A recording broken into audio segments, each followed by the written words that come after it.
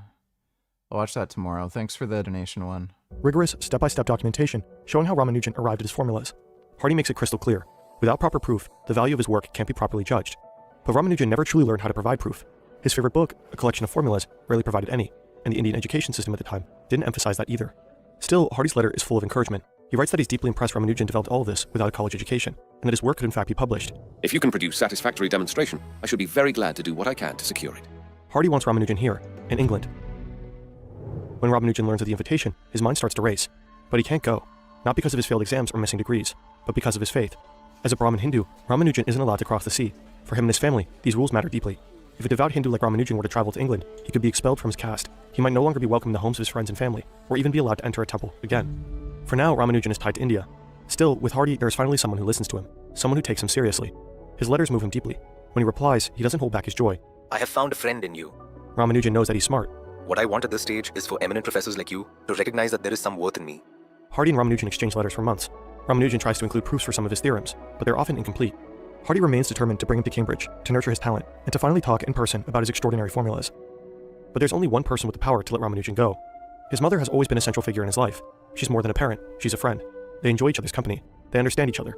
And for her, living by the rules of the Brahmin caste is essential. She's firmly against the idea of her son crossing the ocean, and for Ramanujan, her disapproval carries real weight. But one night, Ramanujan's mother has a dream. In it, she sees her son surrounded by Europeans. She hears the voice of the goddess Namakiri, their family deity. The goddess tells her not to stand in the way of her son's destiny, not to block a path to the purpose he was born to fulfill. The dream leaves a deep impression. Sundown, Gordon Lightfoot.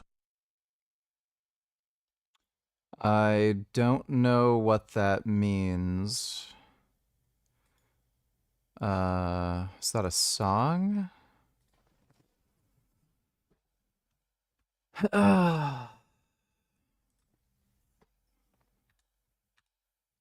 Fuck, why does it do that?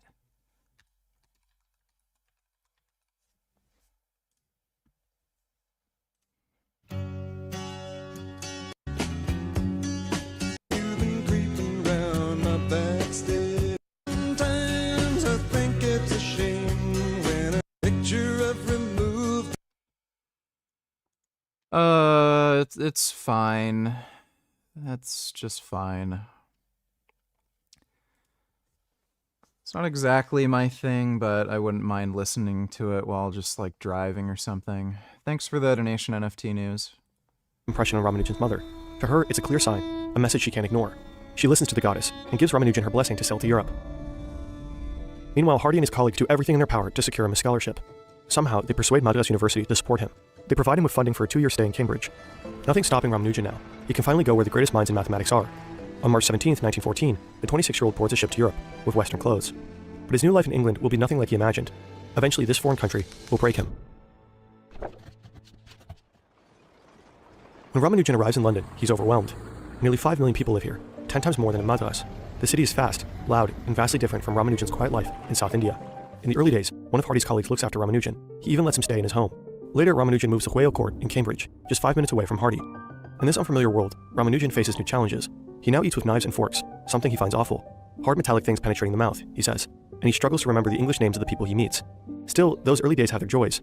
Spring arrives with beautiful weather, and for a moment, everything feels full of promise. Ramanujan is simply happy to be in this mathematical heaven, where his ideas no longer draw puzzled looks. Most importantly, he now gets to work closely with Hardy and Littlewood, the 2 elite mathematicians who sifted through his notes and saw the brilliance within. Ramanujan meets with Hardy and Littlewood several times a week. Hardy is especially eager.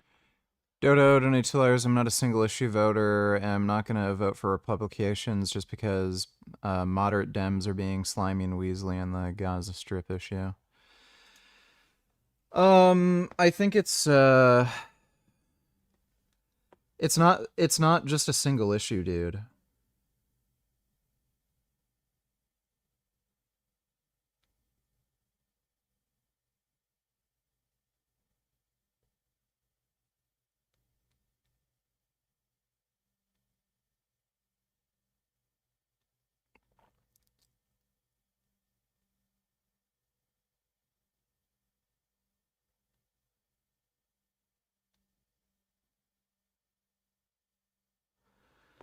It's not a single issue, dude. Like, Look, if this is how they're going to deal with foreign policy, it's such a huge problem. Because if there's ever, like, the rise of radical Islam, if any other nation, like China or Russia, ends up using these same fucked up tactics, it's so easy for, the US to get taken advantage of. And it's so easy for us to then turn our back on our allies because, we need to virtue signal to fucking dumb college kids and shit. They're like, I just hate how the Democratic Party are just pathetic fucking weaklings. So, I don't know, man. It's always a decision between a fucking giant douche and a turd sandwich. Never fucking changes. There's never any right answer. But thanks for the donation, Dodo. To dive into Ramanujan's notebooks. So day after day, they sit together, working through those strange but beautiful equations. Now, with no ocean between them, it's finally easier for Ramanujan to explain his ideas. He can show Hardy and Littlewood, face to face, the formulas he spent years developing through tireless effort and isolation. Back in India, Ramanujan was always alone. Just Carr's book, his own notes, and his relentless drive. No one around him truly understood his work. But now he has real companions. Although he is living in an unfamiliar country, their presence more than makes up for it. Most of the time, Ramanujan is tucked away in his or Hardy's room, lost in mathematics. He's rarely seen outside, but when he is, people spot him waddling across the court in slippers. Western shoes are too tight for him. When Hardy studies Ramanujan's notebooks, he's fascinated with his intuitive approach to mathematics. It's nothing like the methods of Cambridge-trained mathematicians. Hardy is especially impressed by Ramanujan's insight into algebraic formulas and into the transformation of infinite series. Some of his results are rediscoveries other mathematicians had found 50 or 100 years before. Ramanujan often found new ways to obtain them, but large parts of his notebooks consist of entirely new formulas. At the time, Hardy and Littlewood are only beginning to scratch the surface of Ramanujan's work, and even decades later, mathematicians will still be wrestling with the depth and mystery of the formulas he left behind. Hardy begins to understand how deeply, almost spiritually, Ramanujan connects with numbers. There's a moment when Hardy visits Ramanujan by cab when he notices a number on it, 1729. When he tells Ramanujan about it, he calls it a rather dull number. Ramanujan, in fact, sees much more in it. But what exactly does he see? We invited Derek over from our good friends at Veritasium to help make sense of this. Ramanujan's immediate response is that 1729 is a fascinating number because it's the smallest number that can be written as the sum of two cubes in two different ways. Cubic numbers are just one number multiplied by itself 3 times, so you can have 1 cubed, 2 cubed, 3 cubed, and so on. Now you can start adding some of these together. For example, 1 cubed plus 2 cubed equals 9, or 3 cubed plus 4 cubed equals 91. If we list all numbers up... Oh my god, this guy is the biggest dork imaginable. Oh, they obsess over fucking license plate numbers. Holy shit.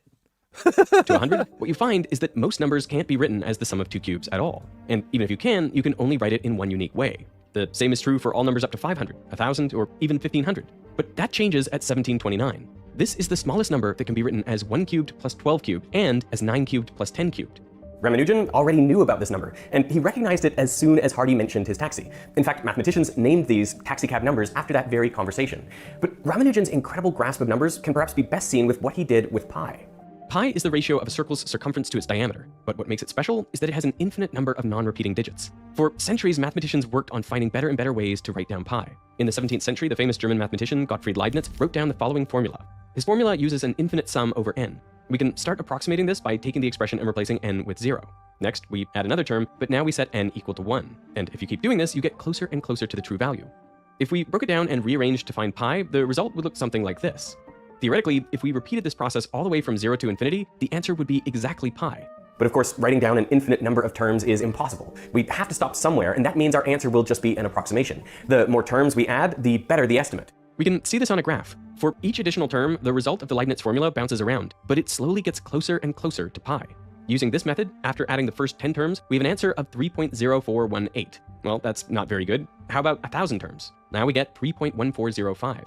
Better, but still not great. In fact, using the Leibniz formula, we'd need to add millions of terms together to get just a few correct decimal places. This wasn't good enough for Ramanujan, and so he came up with his own formula. What's remarkable about this expression is that by adding just one term, you correctly calculate the first 8 digits of pi, which is better than the estimate we got from Leibniz's formula when we added 1,000,000 terms. The result is so good that looking at the graph from earlier, Ramanujan's estimate immediately sits right on top of the true value of pi at this scale. You'd have to zoom way in to even see the difference. Somehow, Ramanujan derived a formula for pi so powerful that even decades later, it was still used to correctly calculate millions of digits of pi. And that's just one part of his legacy. Other formulas have found surprising applications in modern physics, including areas like string theory. Remarkably, part of his work is so deep and cryptic that mathematicians are still trying to understand it today. We're huge fans of Veritasium. A while ago, they published an amazing video on a special method Hardy, Littlewood, and Ramanujan came up with. Go check it out. Link is in the description. Hardy sees Ramanujan's talent and wants to help him publish parts of his work, but he also knows it needs a lot of polishing, improving the English, refining the notation, shaping the results. So Hardy steps in as Ramanujan's editor. In 1914, Ramanujan publishes his first paper in England, a study on approximations of pi. It's work he began back in India, and he likely could have gone on publishing directly from the notebooks. But over time, Hardy encourages him to go further. He wants Ramanujan to create new mathematics, using new methods he's teaching him. So for now, Ramanujan sets the notebooks aside. Hardy's guidance sparks new enthusiasm in Ramanujan. Just a year later, he publishes 9 papers. One of them focuses on what he calls highly composite numbers, numbers with more divisors than any smaller number. Hardy praises the extraordinary insight Ramanujan shows in the work. One day, Ramanujan tries to explain the concept to a student and another mathematician. As he flips quickly through the pages, sharing idea after idea, the mathematician struggles to keep up and ends up with a splitting headache. Ramanujan is happy. His scholarship pays well, nearly 4 times the annual salary of an English industrial worker at the time, and he has something just as valuable as the money, the freedom to focus entirely on his mathematics. Ramanujan goes on to publish one remarkable paper after another, with Hardy helping to polish the proofs and sharpen the presentation. They even collaborate on projects. But at the same time, life is growing more difficult for Ramanujan.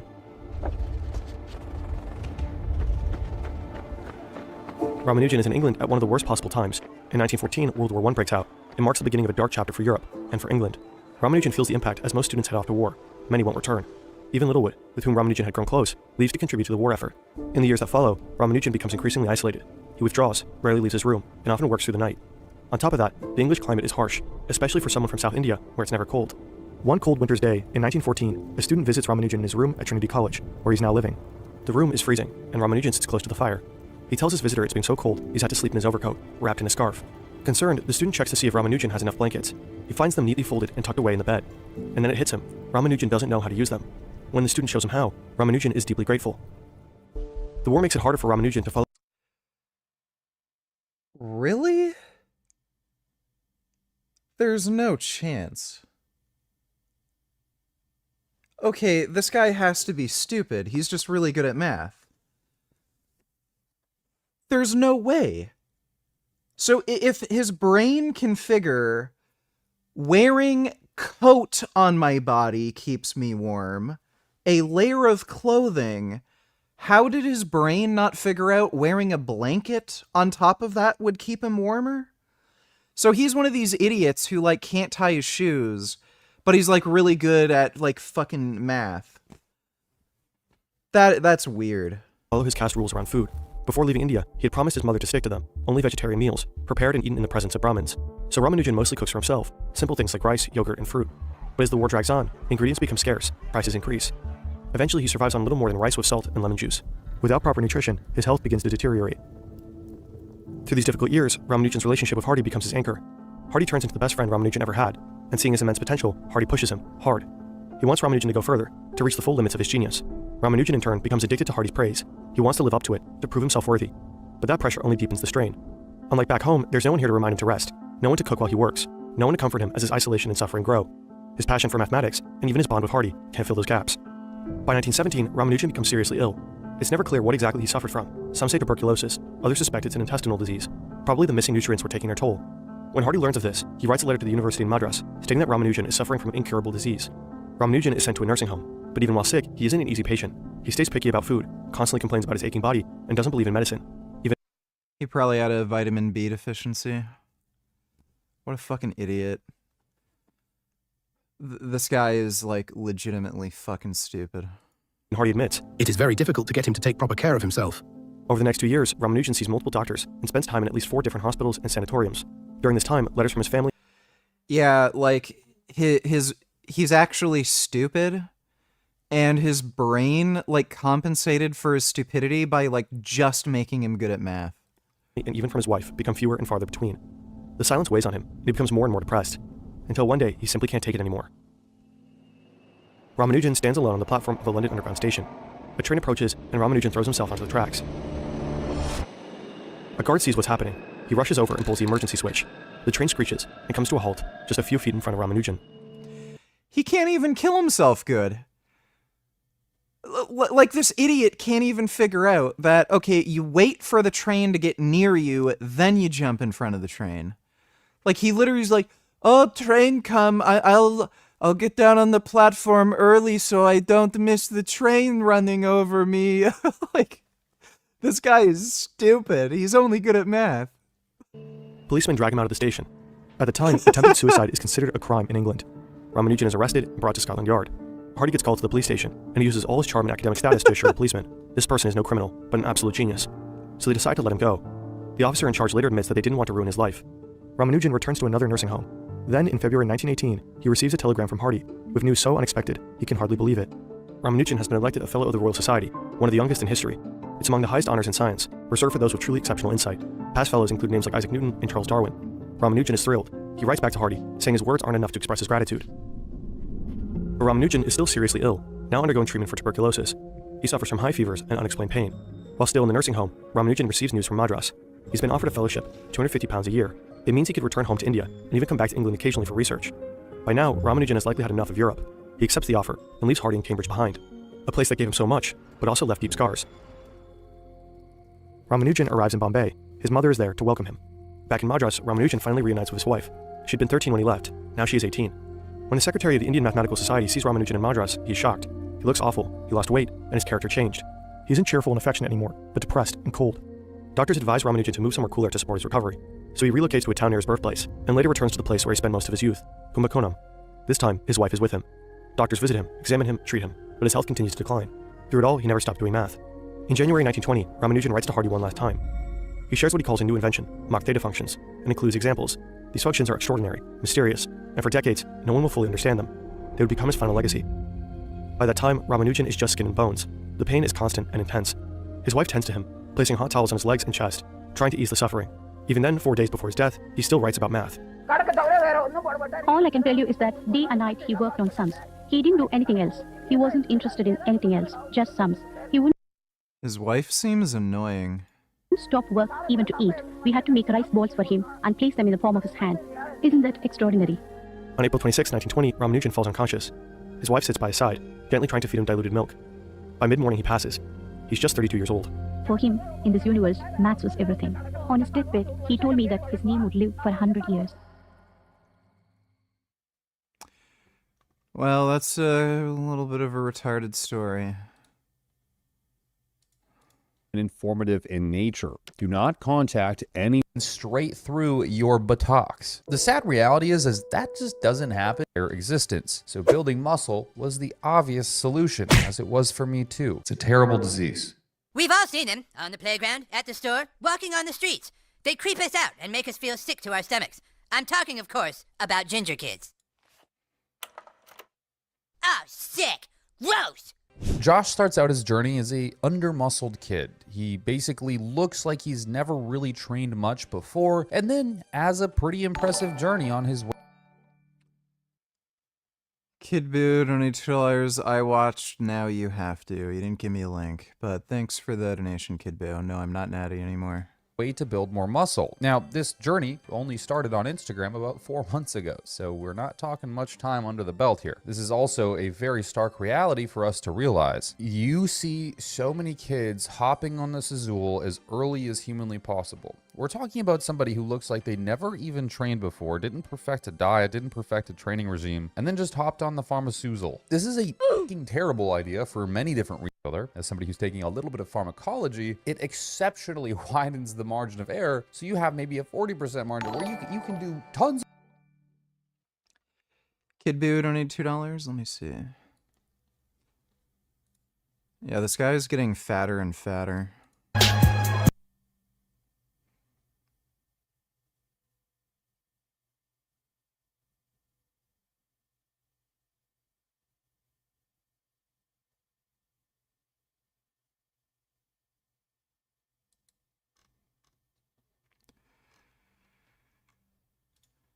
Yeah, he's getting fatter.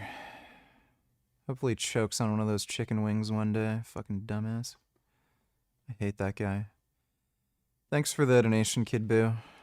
Tons of shit wrong. You can sleep incorrectly, you can eat like shit, you can do horrible things in your life, drink, party, all sorts of stuff, and still have an amazing physique and continue to make progress. It's one of the reasons that steroids are so appealing to people, but also one of the What? This chick is injecting 500 milligrams of test? What in the fuck? That's insane. Dude. That's less that's less than I'm on less than half of that right now. What fucking girl is injecting 500 milligrams of testosterone? Jalen donated $2, freely made a new diet called Shine Diet 1125. I honestly don't really fucking care. 1125.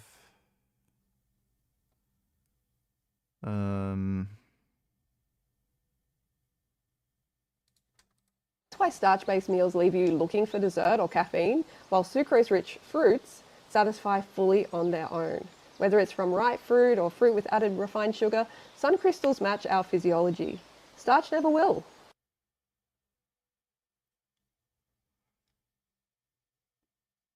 She's telling people to add processed sugar to fruit smoothies to control their appetite. That is fucking dumb. You know, I'm... There's some rare exceptions, but Australians are just fucking stupid. They are. Like, pretty much every Australian I've run into, they're fucking dumb. Well, thanks for the donation, Jalen. Reasons that it can be such a clouding thing to start early. You understand what I'm saying? Like, you're giving yourself an ability to progress, even making errors. So you've never actually understood how to do things correctly in the first place for you. You never found out what your body best responds to. And so you're always going to be progressing with one arm tied behind your back. And in the mirror, you look at it and you're like, hey, I'm making progress. But would you have been able to make more progress if you had figured everything out from the start? Would you have been able to use less and get more in terms of drugs and had a healthier life because of this if you had just taken the time to figure out what you need as an individual to progress in the gym most optimally? This is the conundrum that people face when they start so early. And really, at the start, he wasn't even natural. I mean, he literally jumped straight into the fire. He started with MK677 and RAD 140, and we're gonna get a little bit technical here. Oh, jeez. Bro, the SARM goblins. Oh my god, it drives me nuts. These fucking idiots who keep taking SARMs. Because I think this is it's so important. I can't stress enough. I talk about this in so many videos, but it still comes up in almost every other video. So we're breaking it down again. These are two compounds that most people think of as safer because they're technically not steroids. So in their mind, labels mean everything. But the thing is they still slap down your fucking endocrine system like they're hitting it from the back. And you can't do anything about that. MK677, also known as ibutamoren.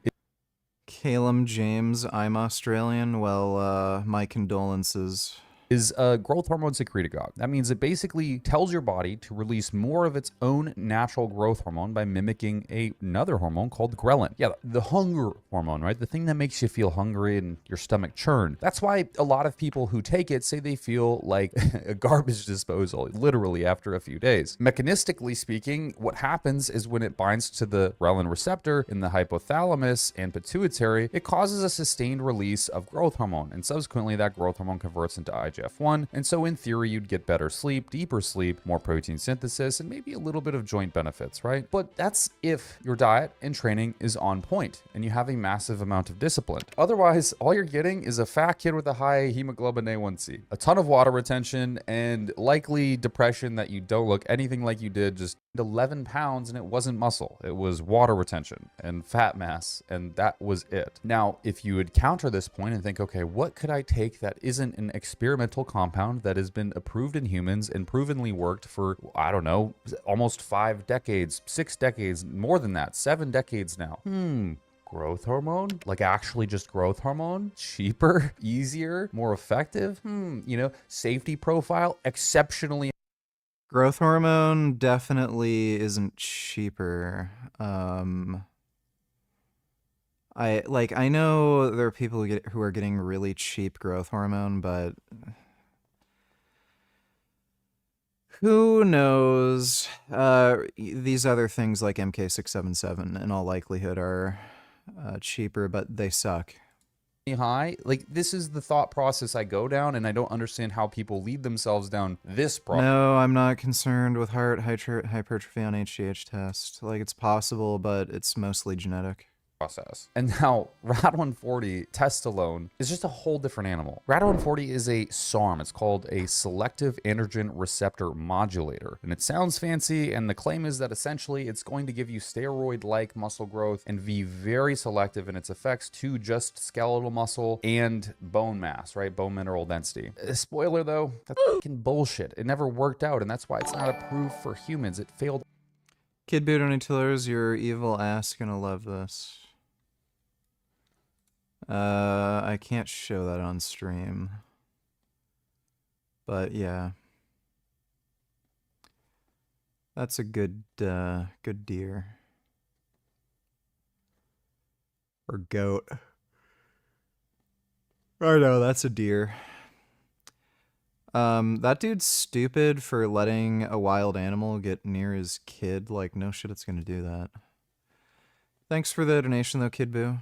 All clinical trials. RAD140 binds to the androgen receptor in muscle and bone tissue, and yeah, it's a little bit potent. It can increase muscle and definitely increase strength. I'm not denying that fact, but selective does not actually apply here. Ben Boyd on Tillers, he took GH and test at 18 to achieve this transformation.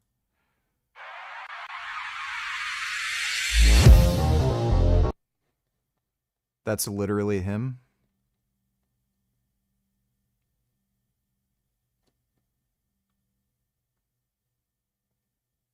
Oh my god, is this like the mewing thing?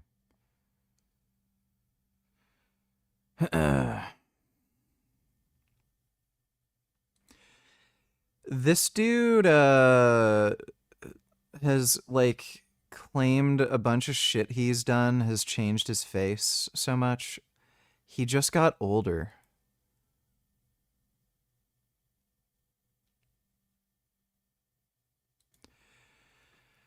So he's just took. What is he on? I'm actually interested what he's taken. Like, yeah, he's got a really good physique and everything. I don't think I can... TikTok, yeah. It's like making me sign in. Androgenic Inc. I think he has a YouTube channel. I fucking hate how everyone is just making TikTok channels.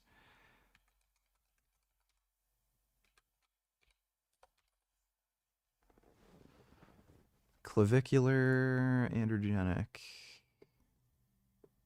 So I'm guessing he's just uploading all this. This is all from his TikTok.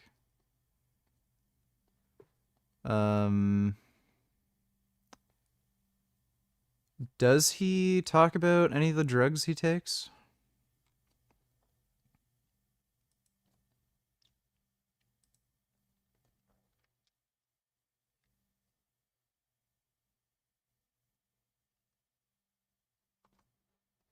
So how do we prevent skin aging and maximize longevity? The first concern is oxidative stress, and we can minimize this through two mechanisms. The first being mitochondrial function. We want to make our mitochondria as efficient as possible so that we don't produce more reactive oxygen species. A few things we can take to help with this are methylene blue. Yeah. Methylene blue. Sure. Well, Test and GH are very powerful drugs. I've literally only been on them for like a week and a half now, and you can tell a fucking difference, I'll tell you what. So I've had to reduce the dose of Test for now. We'll see. Like, who knows? Who knows? And I might add in Masteron. Not sure yet. Probably a better idea to just lower the test dose and run that for a couple months at least. Retatrutide still cutting. Thanks for the donation though, Ben.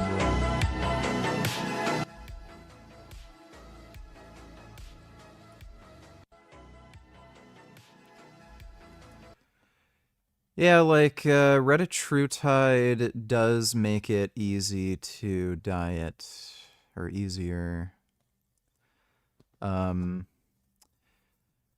I'm on 2 milligrams retatrutide per week. I do 1 milligram Wednesday, 1 milligram Saturday.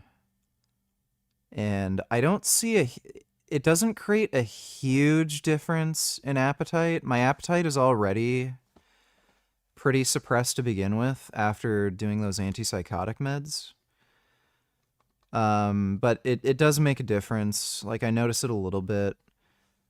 The biggest difference that I've noticed is when you start eating, you get that feeling that you want to stop.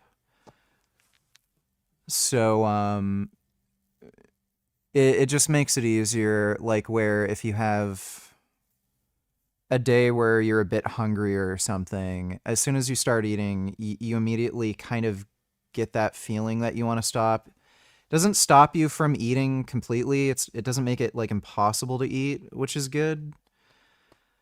But it just makes it easier to kind of control your appetite and cravings.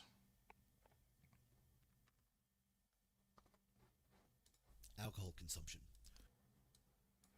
What are the alternatives to it, and why is alcohol so bad? One night of heavy drinking can heavily suppress mTOR, which is one of the main growth pathways in the body.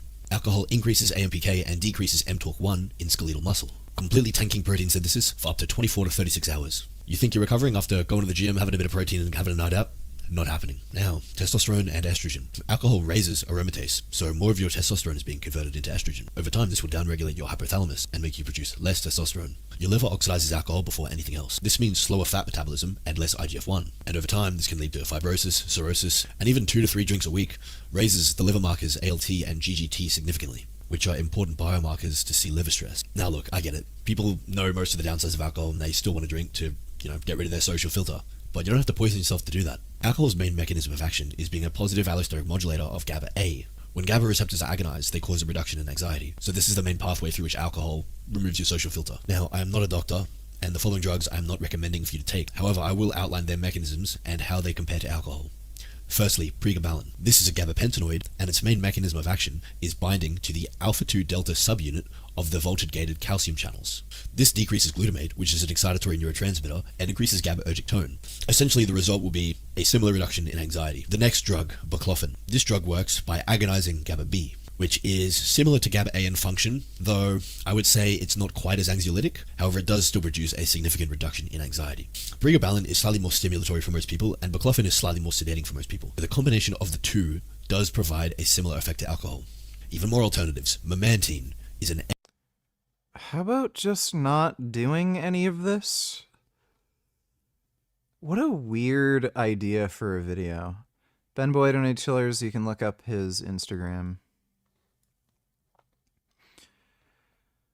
Let's see. Thanks for the donation, Ben Boy. Yeah, there's him in clavicular.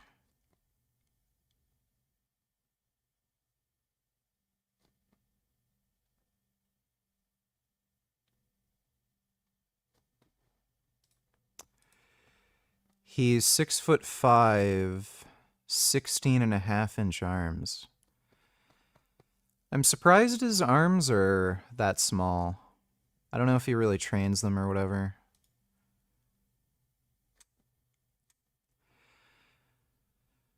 Yeah, I think he must not be as big as he really, when you see him from the side. I think he just has like really wide shoulders or clavicles, and he's not quite as big as he looks from like certain angles or something. When did he upload that? 2 days ago. Yeah, 16.5 for 6'5" is not big at all. My life, I swear. Okay, weird.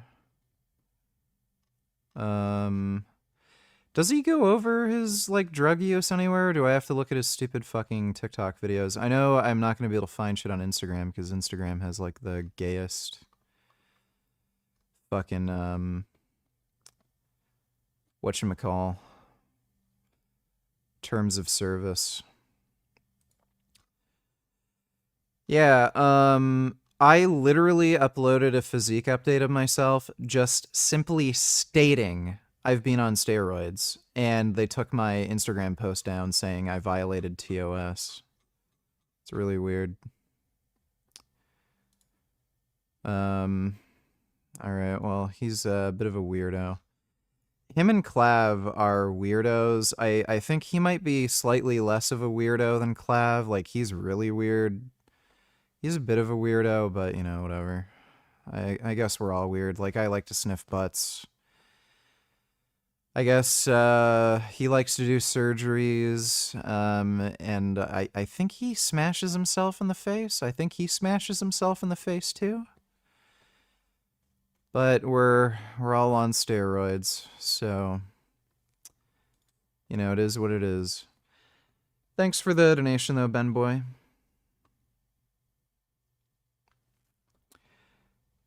Yeah. Yeah, I don't know if he goes over what drugs he takes.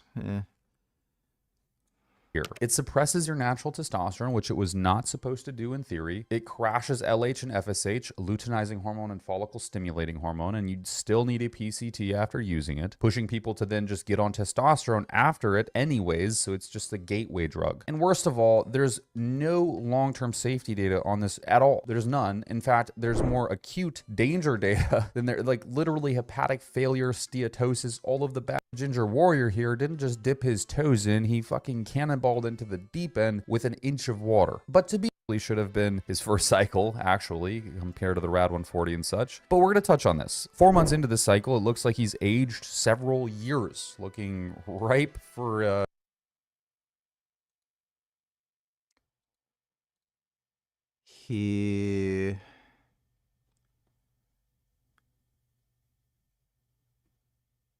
He grew like no muscle. Yeah. 4 months in, no muscle, and his face is bloated as fuck from the drugs he's on, and acne like a motherfucker. That has to be... That is the worst thing. Well, yeah, he looked better at the beginning because he's not doing drugs bad. Why did he do this? Like, dude, if you're getting side effects like that from the drugs you're taking and you're not making any gains, like, maybe stop? several years, looking ripe for a mid-20s maybe? I don't know.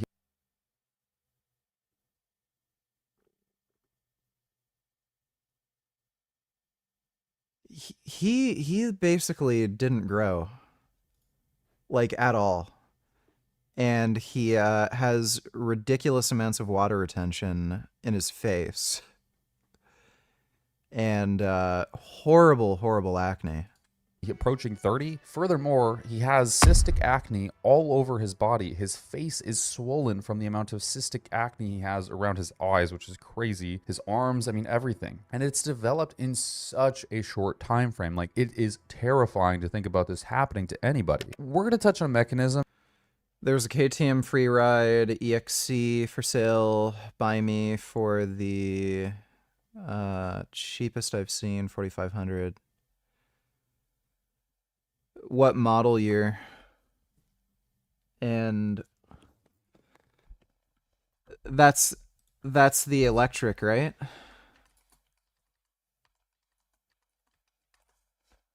You're talking about the, yeah, that's the electric. What model year? Because the earlier model years are kind of, they have horrendous range. Check the kilowatt hours on that bike. I think some of the earlier model years had like 1.8 kilowatts. That will get you nowhere. What's the latest one? Okay, that's the 2023. Yeah, sure. 3.9, that's fine. You're not going to get a ton of range out of that. You know what, dude? I really don't know if that would even be worth it. Take a look at the Suron Ultra B. The specs on the Sur-Ron Ultra B might actually... That might be a better bike. Because...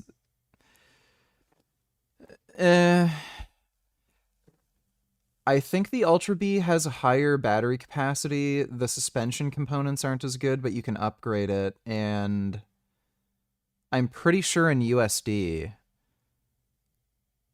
you're not looking at a huge price difference. And again, the Ultra B is upgradable, but the KTM, not so much, especially when it comes to the battery. So... I don't know. So for the 2023 3.9 kilowatt hours, that's like pretty all right. 2022 KTM Freeride EXC. What's the battery?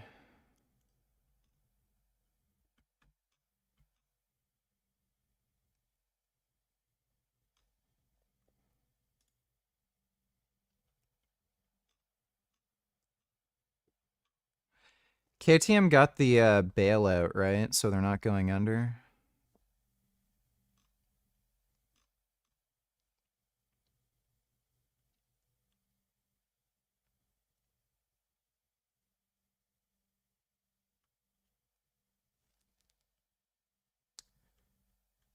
What's the fucking battery capacity?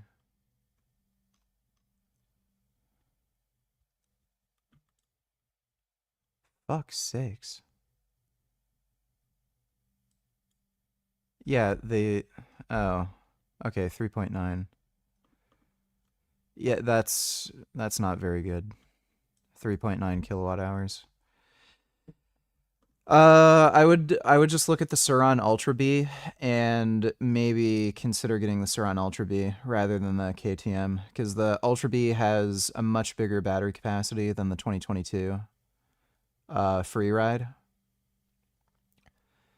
And there's a lot of aftermarket support, and you can upgrade the battery, upgrade the suspension, and invest in that bike and make it pretty crazy.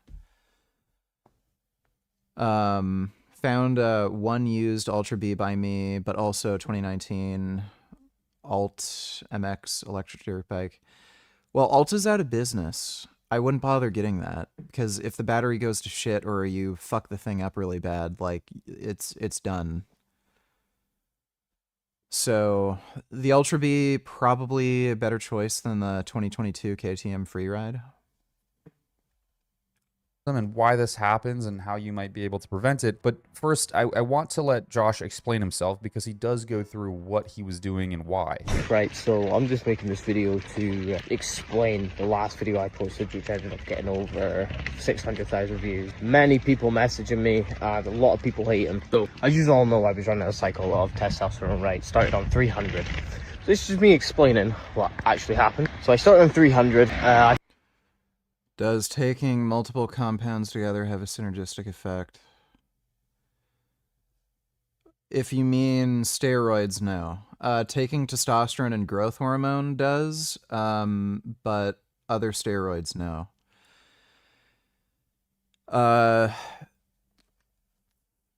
You're within certain limits, the more total anabolic compounds you take is really the determining factor of, how much you can grow. Taking more won't mean you'll grow faster. There's an upper limit, but just the total amount of gear you're taking is going to be the determining factor with how much you're really going to be able to grow. So like, 100 grams of test, 100 grams of Masteron is going to be roughly the same as like 200 grams test, 200 grams of Masteron, with how much like anabolic potential you have.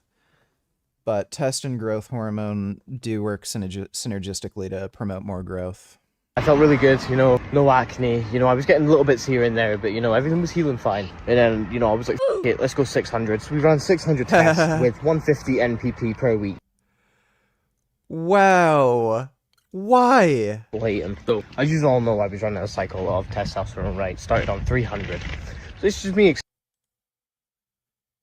He was fine on 300 test and like literally just doubled it for no reason. Explaining what actually happened. So I started on 300. I felt really good, you know, no acne. You know, I was getting little bits here and there, but you know, everything was healing fine. And then, you know, I was like, F it, let's go 600. So we ran 600 tests with 150 NPP per week.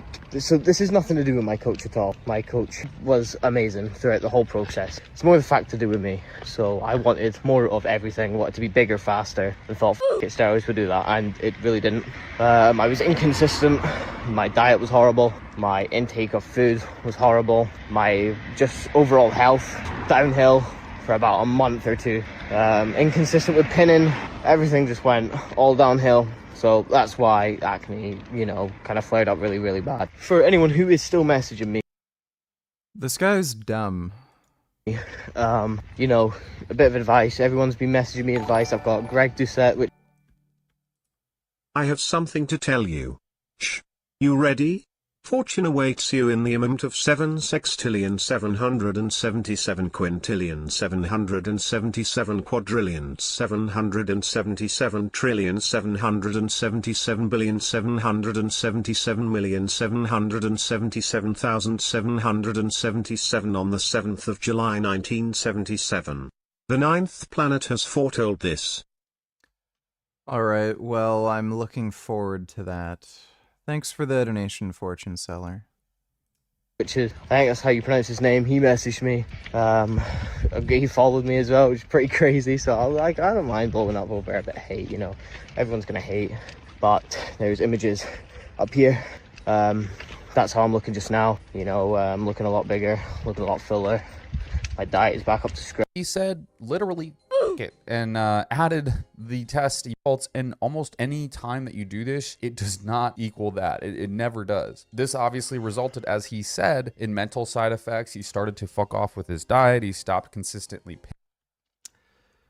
Not a smart man.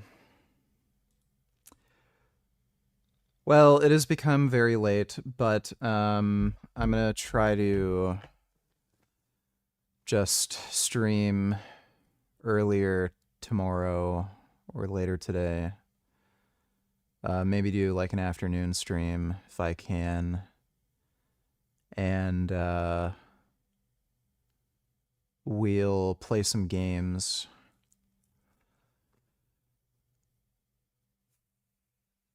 I'll consider the Ultra B, by the way. Still ask at different shops about elbow pads for you, but they say for 16-inch biceps are big, haha, and now you'll need even bigger. Yeah, probably. I don't know if they've gotten any bigger. Let me see.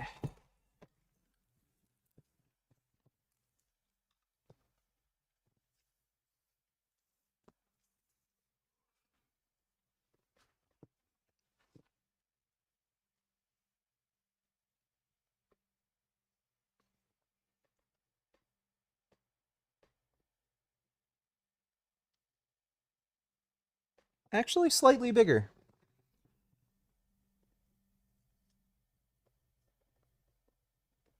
Yeah, it's 18 and